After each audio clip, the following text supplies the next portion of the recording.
Hello friends, कैसे हैं आप सब। जैसा कि मैंने आपको पहले भी बताया था, मैं प्रीति सिंह यहाँ पर आपके कैब की एग्ज़ाम के लिए डेली बेसिस पर आपकी स्टैटिस्टिक्स की क्लास लेकर आई हूँ। तो ये आज की हमारी थर्ड क्लास रहेगी, जहाँ पर मैं आपको स्टैट्स के कुछ प्रैक्टिकली नॉलेज दूंगी और आज ही मैं आपको एमसीक्यू करवाऊंगी कि जितना भी हमने क्लास 1 और 2 में पढ़ाई की थी या फिर टॉपिक्स को समझा था, ठीक है, आज हम उसको क्या है प्रैक्टिकली क्वेश्चंस के ऊपर अप्लाई करके देखेंगे कि वेदर वो कंसेप्ट हमारे क्लियर है कि नहीं, फॉर्मूलाज जो हमने याद किए थे या बनाने सीखे थे उसको हम लगा पा रहे हैं कि नहीं।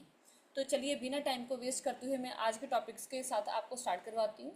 तो ये हमारी स्टार्टिंग की कुछ स्लाइड्स थी जो मैंने आपको पहले ये फर्स्ट डे की क्लासेस में करवा दिया था, और यहाँ से मैंने डेफिनेशन से कल की क्लास स्टार्ट की थी, डेट इज़ क्लास 2। तो ये सारा डाटा मैंने आपको कल सारा समझा दिया था विद एग्जाम्पल।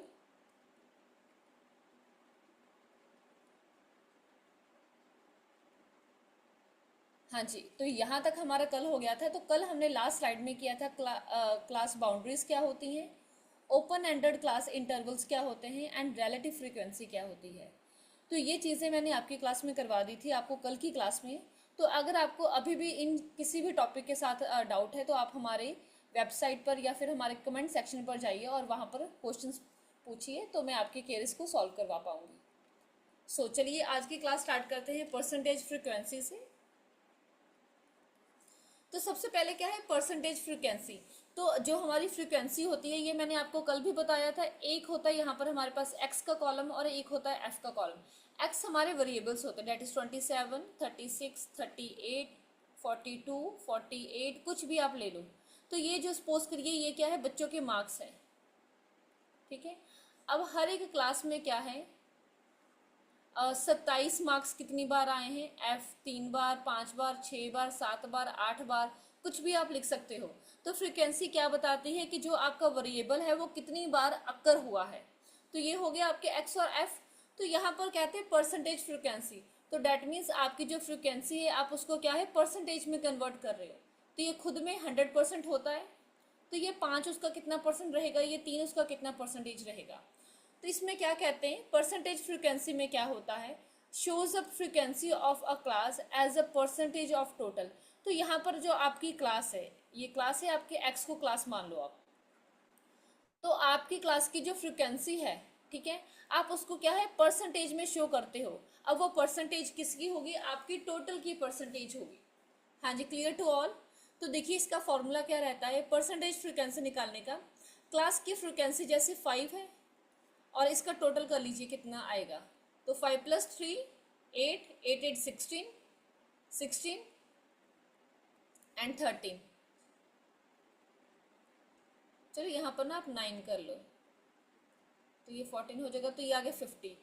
तो आपने क्या करना, आपकी क्लास की फ्रीक्वेंसी 5 और टोटल क्या आया था इस पूरी एफ का 50, तो आप इसको 100 के साथ मल्टीप्लाई कर देंगे, तो ये आ गया 10। तो ये 10% आपकी क्या आ गई परसेंटेज फ्रीक्वेंसी। तो यहाँ तक आपको क्लियर है कि परसेंटेज फ्रीक्वेंसी क्या होता है, आपकी क्लास की जो फ्रीक्वेंसी है एक वेरिएबल की, आप जब उसको क्या है टोटल के साथ डिवाइड और मल्टीप्लाई कर देंगे 100 के साथ, तो ये आपकी क्या है उसी क्लास की क्या है परसेंटेज फ्रीक्वेंसी निकल कर आ जाएगी।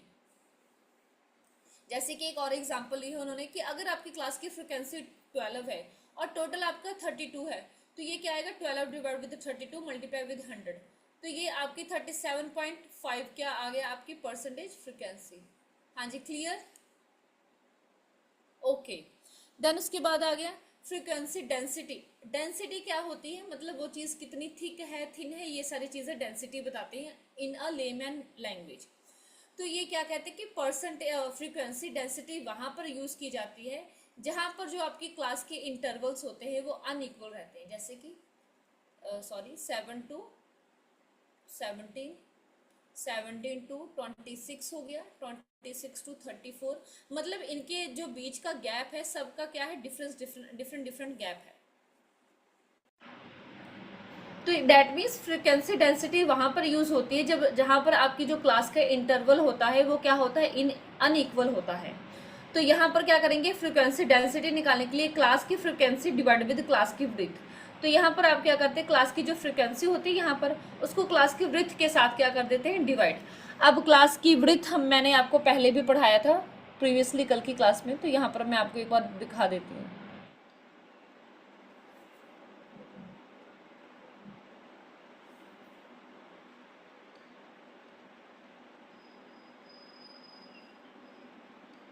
जस्ट वेट अ मिनट, देख लूँ कहाँ पर था।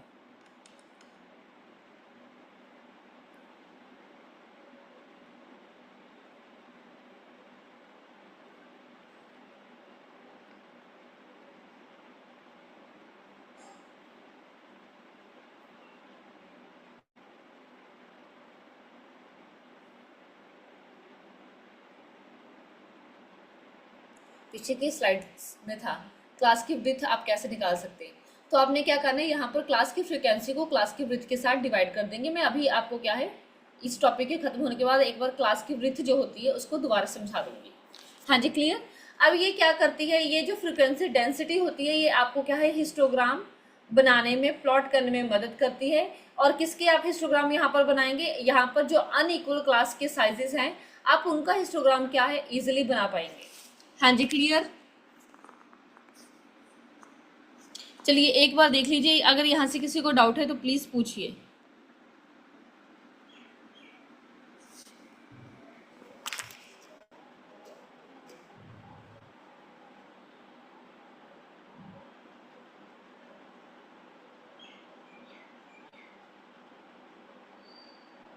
हाँ जी, तो एक बार आप देख लीजिए। अब ये बता दिया था जो क्लास का वृत्त था ये क्या होता है आपका। क्लास का वृत्त, अब हमारी क्लास का इंटरवल है 10 से 17, ये है। अगला है 17 से 26, अगला है 26 से 34, अगला है 34 से 50। कुछ भी है तो सबके जो क्या है अलग अलग आ गए। तो अगर आपने क्लास की वृत्त निकालनी है, that is CW is equal to upper class limit. Upper class limit को आप क्या कर देंगे, लोअर क्लास लिमिट के साथ इन दोनों को क्या है निकाल देंगे डिफरेंस। तो यहाँ पर पहले अपर क्लास आएगी, देन लोअर क्लास आएगी, क्योंकि 17 पहले ही आएगा और 10 बाद में आएगा, तभी आपका क्या आएगा 7। तो 7 क्या आ गया, आपकी क्लास की लिमिट आ गई। तो यहाँ पर क्या है, 26 में से 17 चले गए आपके,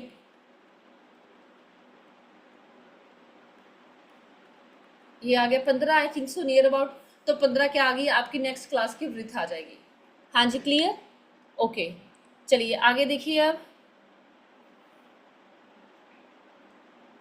अब एक बार ना मैं आपको सारी स्लाइड्स को थोड़ा थोड़ा ऊपर से समझा देती हूँ, देन उसके बाद हमारा क्या है टेस्ट है, MCQ लगाएंगे यहाँ पर हम सारे, कि आपको वेदर सारी चीज़ें क्लियर हैं कि नहीं। एक बार स्टार्टिंग से रिवीजन, सो डैट MCQ लगाने में आपको दिक्कत ना आए।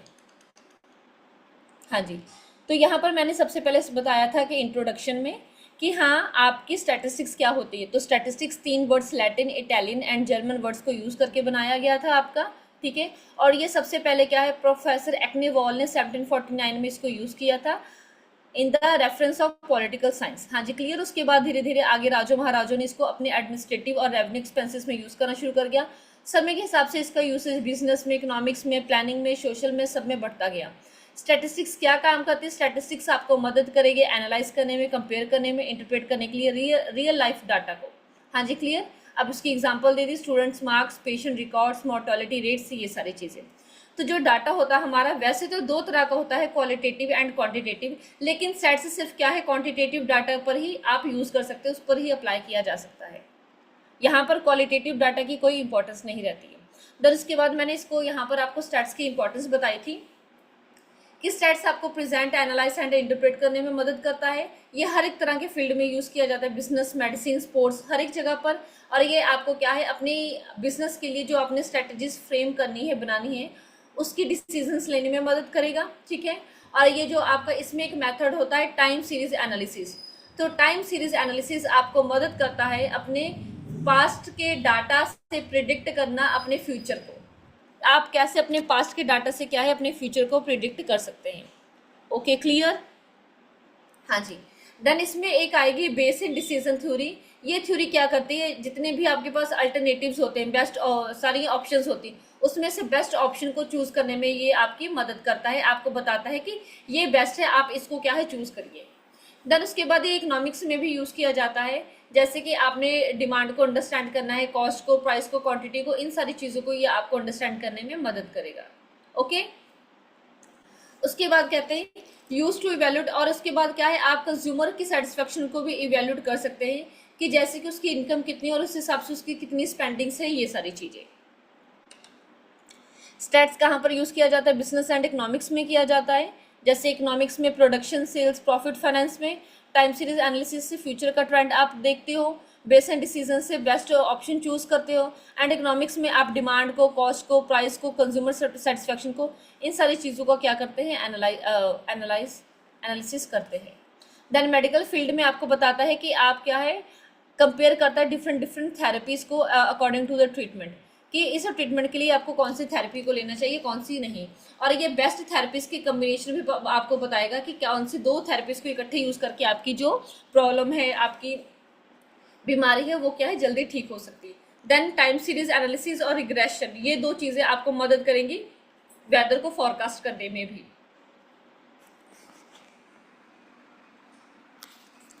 उसके बाद स्टॉक मार्केट। स्टॉक मार्केट में क्या होता है, यहाँ पर आप क्या है, अपने स्टॉक मार्केट के जो प्राइसेस होते हैं उनको आप प्रिडिक्ट करते हैं, लेकिन किसके हिसाब से करेंगे, किसकी मदद से?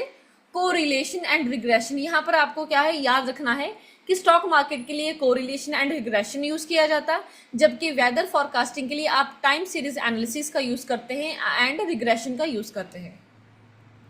और ये आपको क्या है, रिस्क एंड रिटर्न एनालिसिस करने में मदद करेगा कि डिफरेंट डिफरेंट पोर्टफोलियोज में कहाँ पर रिस्क है, कहाँ पर रिटर्न ज्यादा आएगा, ये सारी चीजें। देन उसके बाद देखिए बैंकिंग। बैंकिंग में क्या होता है आपका, ये आपको क्या है, क्रेडिट पॉलिसीज को बनाने में मदद करता है स्टैट्स की, जैसे कि कस्टमर का डिपॉजिट आपको बताएगा कि हर एक कस्टमर के लिए कौन सी क्रेडिट पॉलिसी अच्छी रहेगी, ठीक है। या फिर अगर आपने उसको लोन वगैरह देना है तो आपकी सिविल स्कोर की कैलकुलेशन में इसको यूज किया जाता है। डिपॉजिट्स, कस्टमर बेस, ये सारी चीजें प्रोबेबिलिटी थ्योरी आपको क्या है, मदद करती है असेस करने के लिए रिस्क एंड असेसमेंट कितनी है, एंड क्रेडिट इवेल्यूएशन को, risk assessment and credit evaluation. Supports में क्या है, प्लेयर्स इसको यूज करते हैं अपने परफॉर्मेंस को ट्रैक करने के लिए और इम्प्रूव करने के लिए, और आपको पता चलता है सक्सेस आपकी टीम कितनी सक्सेसफुली हो सकती है, सक्सेस आपको मिल सकता है आपकी की परफॉर्मेंस डाटा को अंडरस्टैंड करके।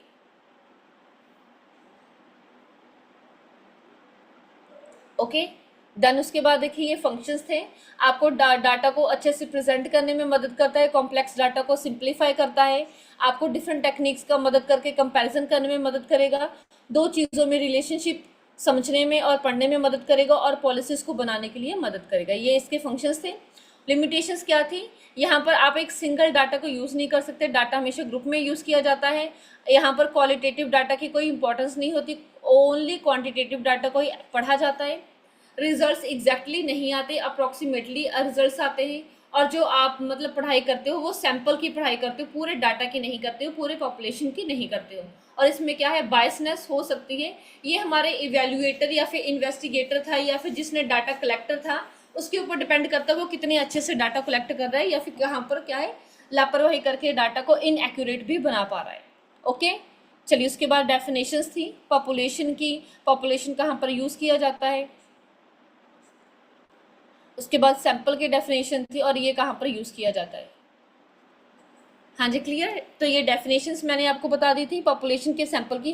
पॉपुलेशन हमारा ओवरऑल डाटा होता है, ठीक है, और सैंपल उसमें से एक छोटा सा पार्ट होता है जिसकी आप स्टडी करते हो। डाटा को आगे डिफरेंट डिफरेंट टाइप्स में क्लासिफाई किया जाता है, ठीक है।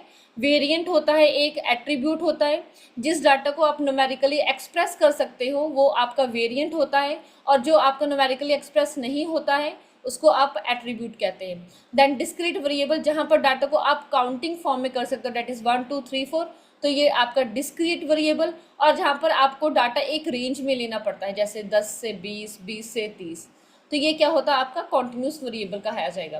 पैरामीटर क्या होता है, एक फिक्स्ड वैल्यू, एक चीज, एक अमाउंट या फिर एक अक्षर जो आपके होल पॉपुलेशन के फीचर्स को एक्सप्लेन कर रहा है, जैसे कि मीन और स्टैंडर्ड डेविएशन। देन उसके बाद आगे स्टैटिस्टिक्स। स्टैटिस्टिक्स क्या होता है, ये एक कैलकुलेटेड वैल्यू होती है जो आपके सैंपल में से निकल कर आती है, और इसी से क्या है आप पॉपुलेशन के पैरामीटर को निकालते हो।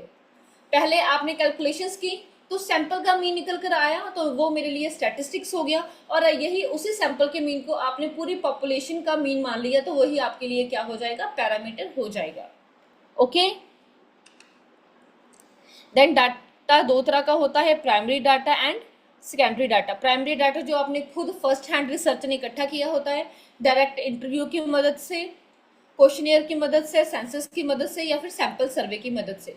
देन उसके बाद आता है सेकेंडरी डाटा। सेकेंडरी डाटा ये हमारा ऑलरेडी कलेक्टेड डाटा होता है या फिर जिसको पहले किसी ने यूज किया होता है, ठीक है, और इसको हम क्या है, government reports, WHO, LIC, UNESCO, internet, कहीं से भी आप क्या है ले सकते हो अपने काम के लिए। प्राइमरी और सेकेंडरी का डिफ्रेंसिएशन आ जाएगा। अब इसमें बताया गया रॉ डाटा क्या होता है, ये एक अनऑर्गेनाइज्ड डाटा होता है आपका। रॉ डाटा आपका अनऑर्गेनाइज्ड होता है, और ये जो क्लासिफिकेशन आप करते हो इससे क्या होती है, जो अननेसेसरी डिटेल्स होती है वो रिमूव हो जाती है और आपका बड़ा डाटा सिंप्लीफाई हो जाता है। टेबुलेटेड डाटा बहुत ही ईजी होता है उसको पढ़ने के लिए और कंपेयर करने के लिए। क्लासिफिकेशन एक क्या होता है, प्रोसेस होता है जहाँ पर आप क्या है डाटा की ग्रुपिंग कर देते हो, अलग अलग हिस्सों में बांट दिया, ठीक है, और ये बांटना आपने किस बेसिस पर अलग अलग हिस्सों में कैसे डाटा को डालेंगे, उनके फीचर के हिसाब से, कॉमन फीचर्स के हिसाब से, ठीक है। गोरे रंग के लोग एक तरफ कर दिए, या फिर एक लड़कियां जिनके बाल लंबे हैं उनके जितने, लड़कियां जितने, छोटे बच्चे जिनके बाल बॉय कट हैं, तो एक कॉमन फीचर के हिसाब से उन्होंने आपने उनके ग्रुप बना दिए।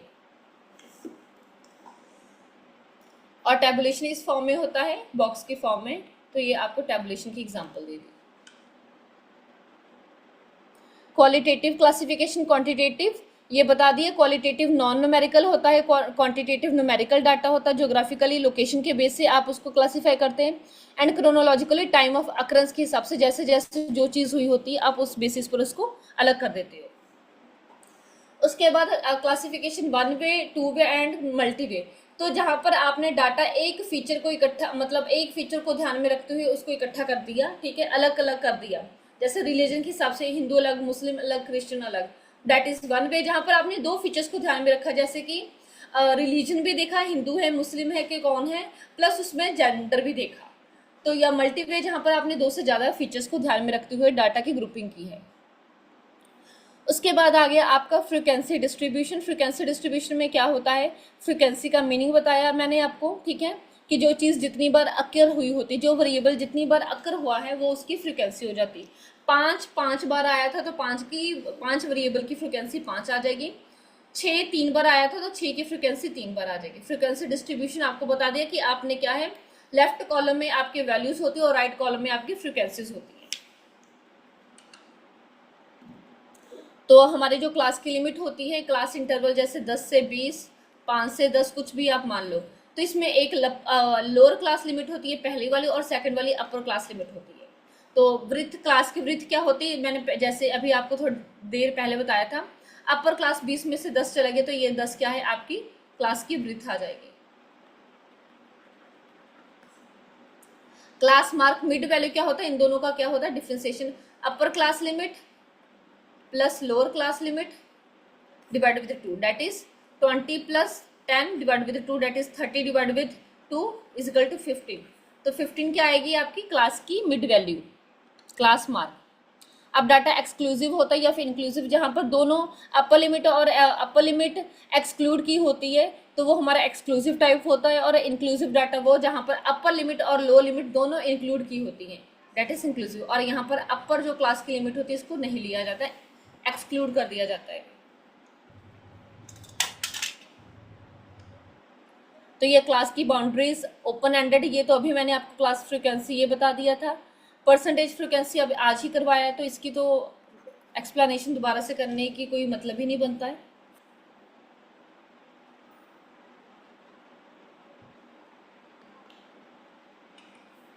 चलिए अब उसके बाद हम क्या करते हैं, टेस्ट योरसेल्फ। हमने जितना भी सब कुछ पढ़ा है हम इसकी क्या करेंगे, रिवीजन करते हैं।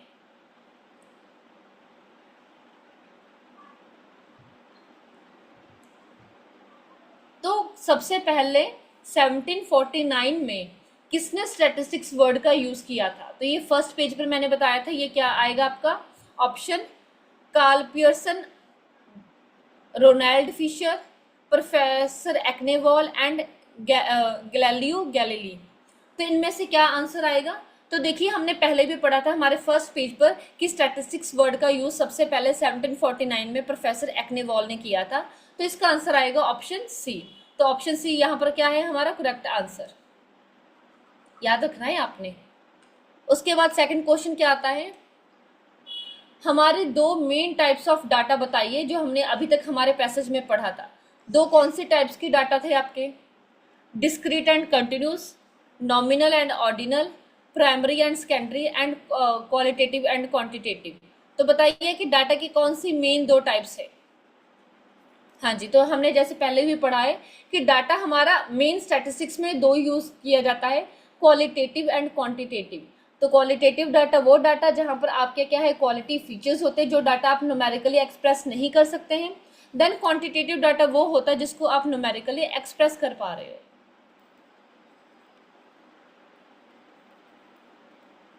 और यही क्वांटिटेटिव डाटा है जहां पर आप स्टैटिस्टिक्स का यूज करते हैं।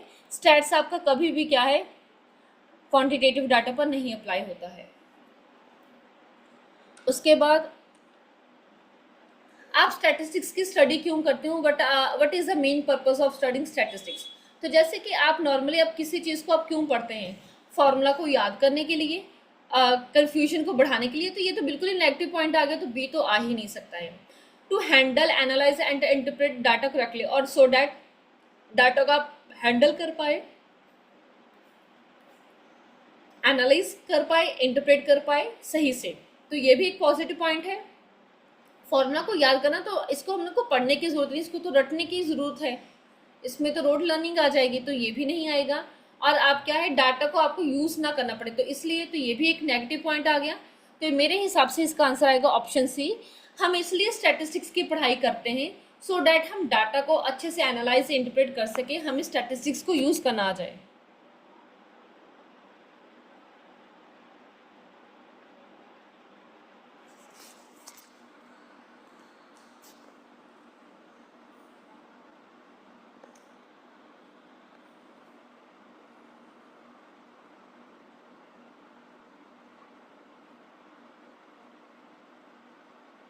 हाँ जी, क्लियर है।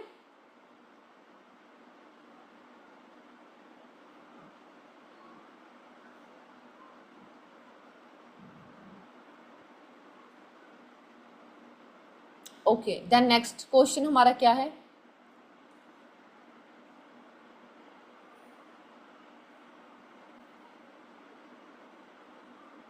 Just wait a minute. हाँ जी, तो यहाँ पर कहते हैं कि नीचे में से कौन सा स्टैटिस्टिकल टूल है जिसका आप यूज करते हो फ्यूचर का ट्रेंड प्रिडिक्ट करने के लिए। तो अगर आपको फ्यूचर का ट्रेंड प्रिडिक्ट करना है तो आप किसका यूज करेंगे। तो स्वॉट क्या होता है, अब स्वॉट की एनालिसिस की full form that is strength, weakness,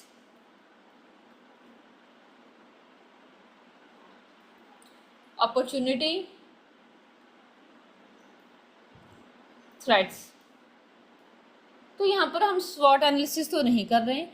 तो अगर आपने फ्यूचर का डाटा प्रिडिक्ट करना है तो आप किसका यूज करेंगे, यहाँ पर आप यूज करेंगे रिग्रेशन। तो दोनों चीजों में क्या कितनी वो अनलिंक्ड है वो बताता है आपको। पाई चार्ट तो इस तरीके से होता है ना सर्कल में, इस तरीके से, जैसे ये 20%, ये आपका 40% आ गया, ये आपका टोटल 50% आ गया। इस हिसाब से क्या है 50 नहीं, ये कितना बचेगा 40%, इस हिसाब से। तो पाई चार्ट तो इस तरीके से दिखता है जितना मुझे याद है, और ये आपने 10th में पढ़ा है, तो इसको तो कन्फ्यूजन वाली बात ही नहीं है। तो अगर आपने अपने फ्यूचर के ट्रेंड को प्रिडिक्ट करना है तो आप किसका यूज करते हैं, that is option B, that is time series analysis. हाँ जी, क्लियर। देन उसके बाद आ जाइए, ऐसा कौन सा फील्ड है जहां पर आपका स्टैटिस्टिक्स यूज नहीं होता है। तो मैंने आपको डिफरेंट फील्ड्स बताए थे जहां पर आप स्टैटिस्टिक्स का यूज करते थे। मेडिसिन में करते थे, वेदर फोरकास्टिंग में करते थे, फैशन डिजाइन में करते थे कि नहीं ये आप मुझे बताएंगे, और स्पोर्ट्स में भी करते थे। तो मैंने मेडिसिन भी पढ़ाया है, वेदर फोरकास्टिंग भी पढ़ाया, स्पोर्ट्स भी बताया। फैशन डिजाइनिंग में आप मतलब इतना ज़्यादा यूज नहीं करते हैं स्टैटिस्टिक्स का। तो इसका आंसर रहेगा ऑप्शन सी। अगर आपको ऐसे ना नीचे दी हो नन ऑफ द अबव, तो आप नन ऑफ द अबव भी लिख सकते हैं, क्योंकि फैशन डिजाइनिंग में भी आप टाइम सीरीज एनालिसिस का मेरे हिसाब से यूज करते हैं आने वाले ट्रेंड को प्रिडिक्ट करने के लिए कौन से कपड़ों का कौन सा डिजाइन कितना ट्रेंड में चल रहा है। तो अगर तो कोई भी नहीं दी, नन ऑफ द अबव के ऑप्शन नहीं है, तो वहां पर तो फैशन डिजाइन लगाकर आ जाओ। और अगर आपको क्या है ऑप्शन दी है नन ऑफ अबव की, तो आप वहां पर नन ऑफ अबव ही टिक लगाकर आइएगा। नेक्स्ट क्वेश्चन क्या है हमारा,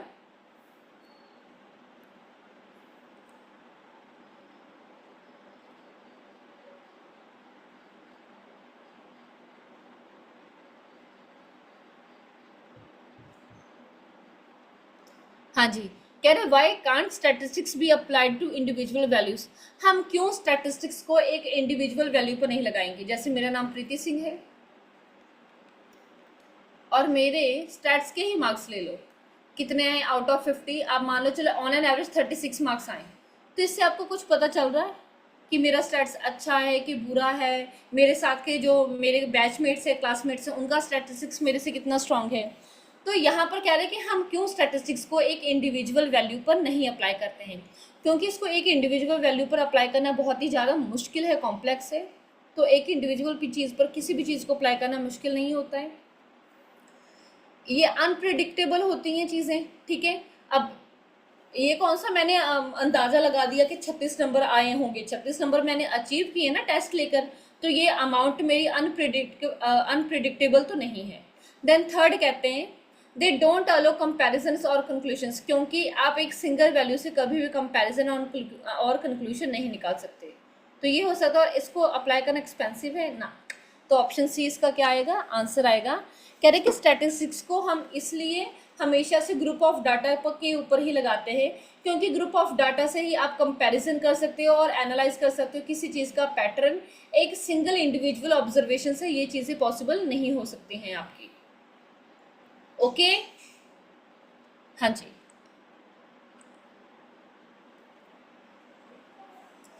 किस टाइप का जो रिजल्ट है आपको स्टैटिस्टिक्स का यूज करके मिलता है। What kind of result does statistics generally give.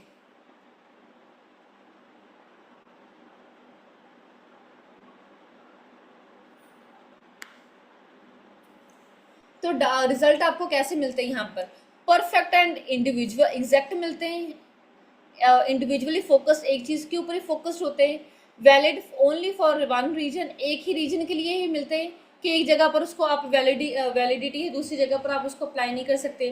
Then D is approximate और एवरेज। तो मैंने यहाँ पर आपको बताया, आपने डी मेरिट में पढ़ा था स्टैटिस्टिक्स की कि जो स्टैटिस्टिक्स के रिजल्ट होते वो एग्जैक्ट नहीं होते, यहाँ पर हम अप्रोक्सीमेट एवरेज वैल्यूज को लेकर चलते। तो इसका आंसर आएगा ऑप्शन सी। तो ऑप्शन सी क्या कहता है, statistical results are not exact. ये कभी भी रिजल्ट इसके एग्जैक्ट नहीं आते, ये सिर्फ हमें ट्रेंड और एवरेज बताते हैं समय के हिसाब से, ओवर द टाइम क्या ट्रेंड चल रहा है, क्या एवरेजेस निकल कर आ रही हैं, एवरेजेस में कितना चेंज आया है, ये हमें स्टैटिस्टिक्स बताता है। ओके,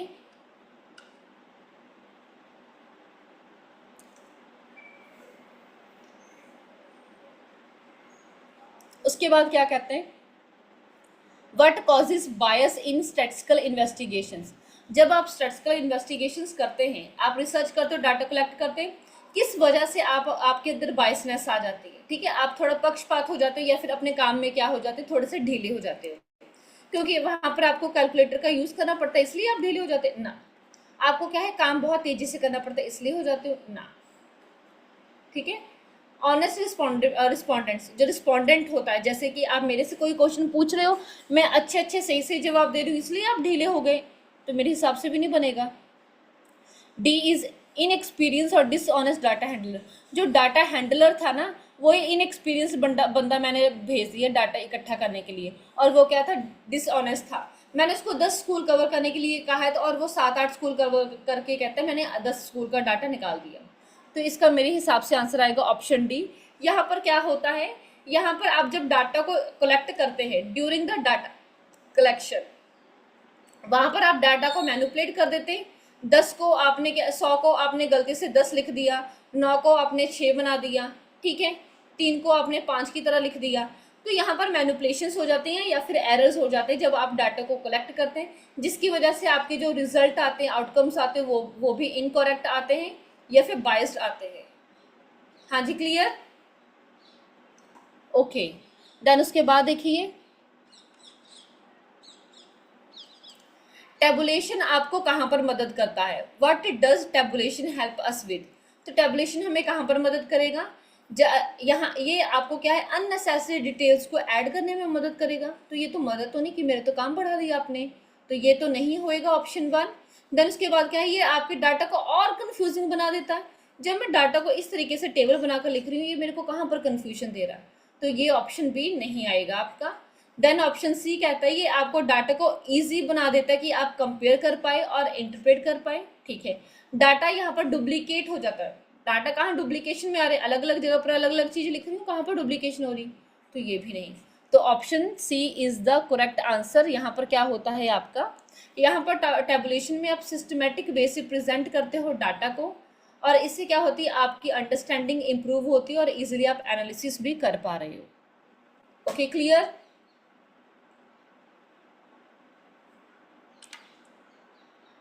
इसका क्वेश्चन क्या है नेक्स्ट वाला, अब फ्रीक्वेंसी क्या मतलब होता है। मैंने आपको पहले भी बार बार बोल कर बताया फ्रीक्वेंसी का क्या मतलब, ये कोई रैंडम नंबर होता है जी नहीं, ये डाटा का एवरेज होता है जी नहीं, ये मैक्सिमम वैल्यू होती है डाटा की नहीं, ये क्या होता है, ये नंबर ऑफ टाइम्स बताता है कि वो वैल्यू कितनी बार आई है, अपीयर हुई है। एक क्लास में क्या है टेस्ट हुआ, तो 10 में से टेस्ट हुआ, तो 10 में से बच्चों के 2 नंबर आए, 3 नंबर आए, 7 नंबर आए, 6 नंबर आए, 5 नंबर आए, अलग अलग नंबर आए बच्चों के। अब क्लास में 50 बच्चे थे, 50 में से ऐसे 10 बच्चे जिनके 2 नंबर आए, ऐसे क्या है 15 बच्चे जिनके 3 नंबर आए, इस हिसाब से क्या 6 बच्चे ऐसे, 7 बच्चे ऐसे, 8 बच्चे ऐसे। तो ये क्या बताता है कि जो ये वैल्यू है ना आपकी, ये वाली वैल्यूज ये कितनी बार क्या है अक्कर हुई है, अपीयर हुई है। तो फ्रीक्वेंसी का मतलब क्या होता है, number of times a value appears. Okay, clear. हाँ जी, चलिए आगे देखिए। तो इसलिए इसका आंसर क्या आएगा, ऑप्शन सी। फ्रीक्वेंसी हमें बताती है कि वो स्पेसिफिक वैल्यू कितनी बार उस डाटा सेट में आई है।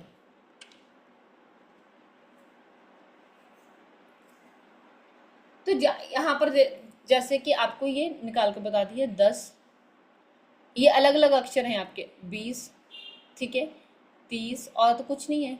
तो यहाँ पर अगर देखा जाए तो आपके पास सिर्फ 10, 20 और 30 ही है, 10, 20 और 30, और तो कोई 40, 50 नहीं है। तो यहाँ पर कह रहे कि आप बताइए कि 10 की फ्रिक्वेंसी क्या आएगी।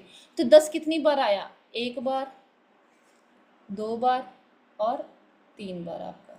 तो 3 बार, तो 10 की फ्रिक्वेंसी क्या आ गई, 3। ठीक है, देन उसके बाद 20 देख लीजिए आप, 20 कितनी बार आया है आपका। तो 20 एक यहाँ पर आया है और 20 कहाँ पर आया, यहाँ पर आया, तो 20 2 बार आ गया। और 30 आपका कितनी बार आया है, 30 एक ही बार आया, तो इसकी फ्रिक्वेंसी आ गई 1। तो 10 की फ्रिक्वेंसी क्या आएगी, 3, that is option C is a correct answer. क्योंकि ये 10 की वैल्यू 3 बार अपीयर हो रही है इस डाटा सेट में, तो इसका आंसर आएगा option C. Next question, which class interval excludes its upper limit. कौन से क्लास इंटरवल में आपकी जो अपर लिमिट होती है एक्सक्लूड नहीं, ये इंक्लूड नहीं होती, एक्सक्लूड होती है। जैसे कि 10 से 20, 20 से 30, इस तरीके से। यहाँ पर कहाँ पर आपकी अपर लिमिट अगले अगले में इंक्लूड नहीं होती। तो जहाँ पर आप अपनी अपर लिमिट को एक्सक्लूड कर देते हैं, एक्सक्लूड से याद रखना, तो वो कहाँ पर होता है, एक्सक्लूसिव क्लास इंटरवल में होता है। तो option B is the correct answer. यहाँ पर क्या होता है, जो अपर लिमिट होती है आपकी, उसको आप क्या है उस क्लास में काउंट नहीं करते। तो यहाँ पर मैंने कौन से अक्षर लेने, 10, 11, 12, 13, 14, 15, 16, 17, 18 और 19। तो पहली क्लास में मेरे ये वाली सारी वैल्यूज आएंगी, और ये जो 20 है ना आखिरी वाला, इसमें नहीं आएगा, 20 अगली क्लास में आएगा। हाँ जी, क्लियर। ओके,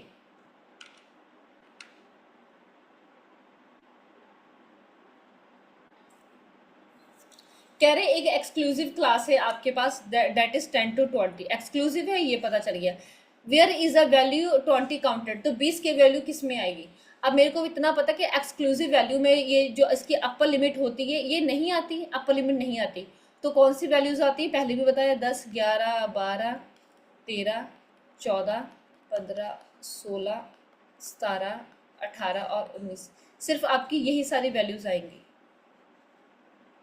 ये सारी वैल्यू 20 को इसमें नहीं लेना। तो 20 किस में आएगा, तो 20 अगली वैल्यू में, 10 से 20, और इसका अगला क्या आएगा 20 से 30।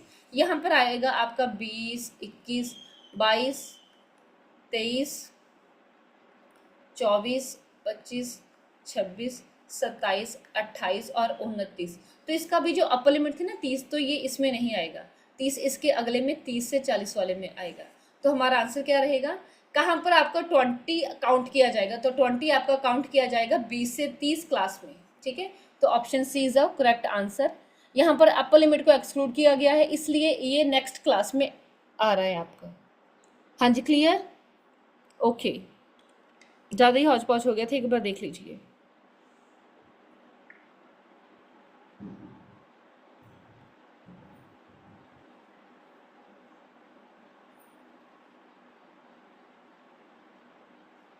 नेक्स्ट वन,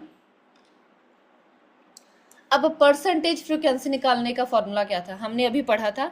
परसेंटेज फ्रीक्वेंसी को निकालने का फॉर्मूला याद करिए, वो फ्रीक्वेंसी की खुद की वैल्यू, ठीक है, यहाँ पर नीचे फ्रीक्वेंसी का टोटल और मल्टीप्लाई विद 100। तो क्या आएगा, class frequency divided with total frequency multiply with 100। तो option C is a correct answer, frequency की परसेंटेज निकालने का फॉर्मूला।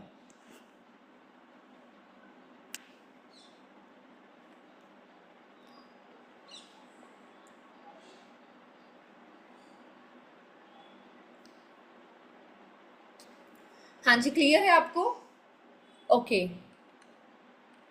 देन उसके बाद देखिए फ्रीक्वेंसी की डेंसिटी कहाँ पर यूज की जाती है। मैंने आपको पहले भी बताया था फ्रीक्वेंसी की डेंसिटी को कहाँ पर यूज किया जाता है, जहाँ पर क्लासेस आपकी इक्वल होती है, तो यहाँ पर तो मुझे उसको यूज करने की जरूरत ही नहीं है। जहाँ पर आपका डाटा टेक्स्ट बेस्ड होता है, भाई टेक्स्ट बेस्ड डाटा तो हम लेते ही नहीं है स्टैट्स में, तो ये तो आउट ऑफ द कंटेक्स्ट बात होगी आपकी। कह रहे कि जहाँ पर आपके जो क्लास इंटरवल्स होते हैं वो अनइक्वल होते हैं, या फिर क्या है जहाँ पर आपने पाई चार्ट का यूज़ किया, पाई चार्ट का यूज़ में फ्रीक्वेंसी का कोई है ही नहीं। तो इसका आंसर आएगा option C, frequency density use की जाती है हमारे क्लास इंटरवल्स में, जहाँ पर वो क्लास इंटरवल क्या होती है, अनइक्वल क्लास इंटरवल होती है। एग्जाम्पल 10 से 15, ठीक है, 15 से 17, 17 से 21, 21 से 30, 30 से आप मान लो 47, इस तरीके से जहाँ पर आपकी जो क्लास के इंटरवल है ना ये क्या है, अनइक्वल है, सब में जो डिफरेंस है वो डिफरेंट डिफरेंट आ रहा है। ओके क्लियर, हाँ जी नेक्स्ट।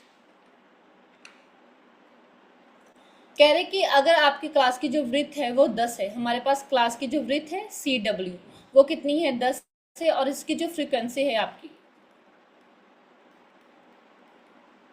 कितनी है, 20 है। तो आप बताइए फ्रीक्वेंसी की डेंसिटी कितनी निकल कर आएगी। ठीक है, तो ये मैंने आपको फॉर्मूला करवाया था, एक बार आपको रिपीट करवाती हूँ।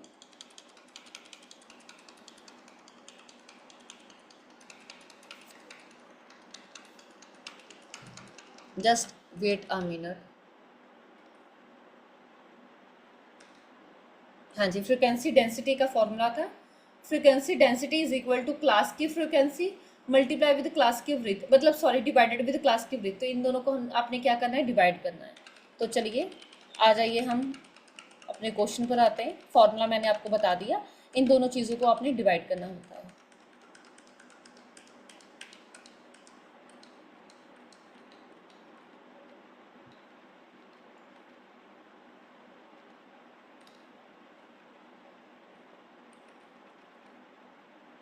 ओके तो आपने क्या करना है, इन दोनों चीज़ों को क्या कर देना है, डिवाइड कर देना है।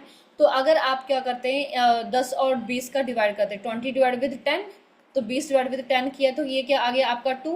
तो आपकी क्लास की डेंसिटी या फिर सॉरी उस क्लास की फ्रीक्वेंसी डेंसिटी क्या निकल कर आएगी, 2। That is option A, option A is the correct answer. Frequency की डेंसिटी का फॉर्मूला होता है क्लास की विड्थ डिवाइडेड विद फ्रीक्वेंसी। तो ये आ गई आपकी फ्रीक्वेंसी की डेंसिटी। हाँ जी, क्लियर टू ऑल। तो इसी के साथ हमारी आज की क्लास ख़त्म होती है। मैं उम्मीद करती हूँ कि मैंने जो स्टैटिस्टिक्स के बेसिक्स आपको करवाए थे वो आपको ईजिली अंडरस्टैंडेबल होंगे, आप उनको समझ पा रहे होंगे। ऐसे ही हमारे जो स्टैटिस्टिक्स के डिफ़िकल्टी का लेवल है वो हमारी क्लास से क्लास आगे आगे क्लासों में चेंज होता जाएगा, और मैं आपको स्टैट्स का each and every part, every topic समझाऊंगी। तो जुड़े रहिए मेरे साथ ऐसे डेली क्लासेस में। मिलते हैं कल की क्लास में। Thank you everyone.